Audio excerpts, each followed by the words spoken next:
Hey, Steb here. Today I want to talk about holding really awkward parts for painting. Whenever holding parts, the most common options we see being used are alligator clips to hold pegs, or a combination of skewers and sticky tack to fit inside peg holes. But what do we do for parts that don't have anything to hold on to? Do I just regret cutting it out of the runner before painting? Or do I start masking the outer wing so I can use it as a holder?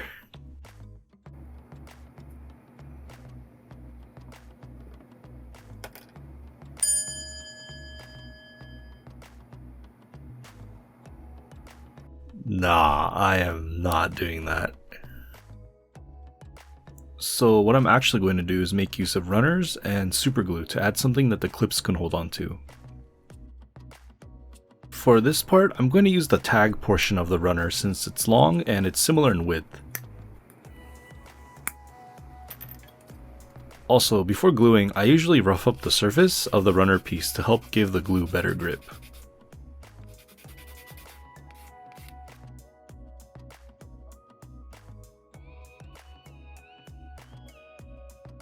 Put the two together, and I usually hold the pieces together for at least a few seconds to let it set. This stuff dries super fast.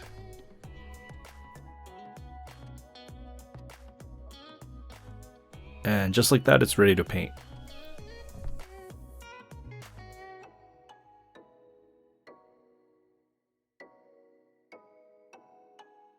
Yeah, this thing will not budge. Also, this isn't just limited to the runner tags. I use the rods pretty often as well.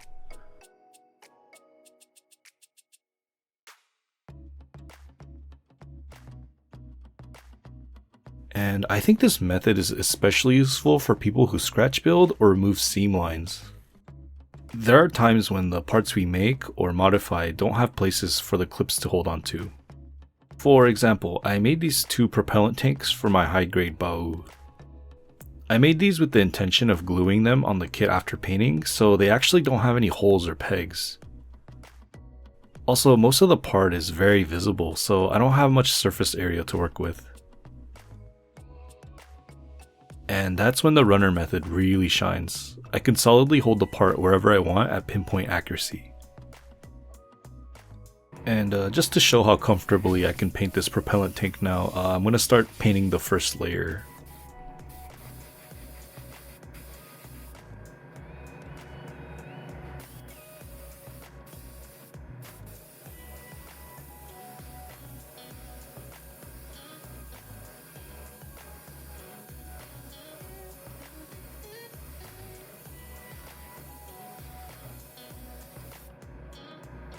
It's cool because I don't have to worry about it falling off even if I spray at a higher pressure.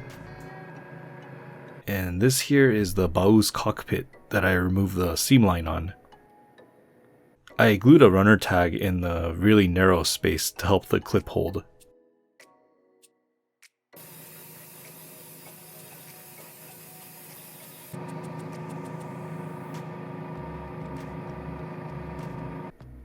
And here's the head that had a seam line right down the middle.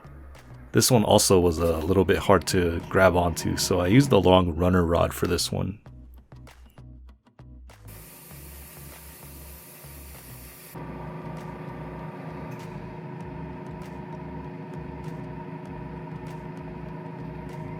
And another reason why I like this method is because it lets me paint two parts as a whole. Sometimes if I paint two halves separately, I'll see some difference in the color or texture. I think modelers who do a lot of shading can probably relate to this issue. I really like cutting the runners in an L shape to help my clips hold at a comfortable angle. So you might be wondering, how do I take off the runners after I'm done painting? No worries, because super glue is really weak to shear force. It's super strong against pulling force, but otherwise it's pretty easy to break off. Which brings me into the do nots. Like I just mentioned, super glue is extremely strong against pulling force, so I would not use this method in situations where you would have to pull out the runner to remove it later. At this point, it's probably never going to come off. Basically, do not glue runners inside holes. Another thing to watch out for is the amount of glue. Putting on too much slows down the dry time and it can create a big mess, ruining your parts. A little goes a long way. Also, another big point I want to make is that there's a pretty big difference between plastic cement and super glue. Plastic cement is unique where it actually melts the plastics together, eventually fusing the two.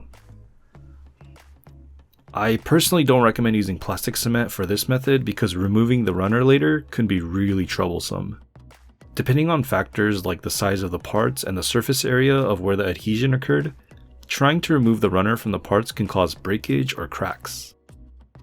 So I think that covers about most of what I wanted to talk about. I know that this wasn't really that exciting of a topic, but this is going to tie in greatly with my next video that I'm planning. Thank you so much if you watched it until the end, and I hope to see you guys next time. Bye.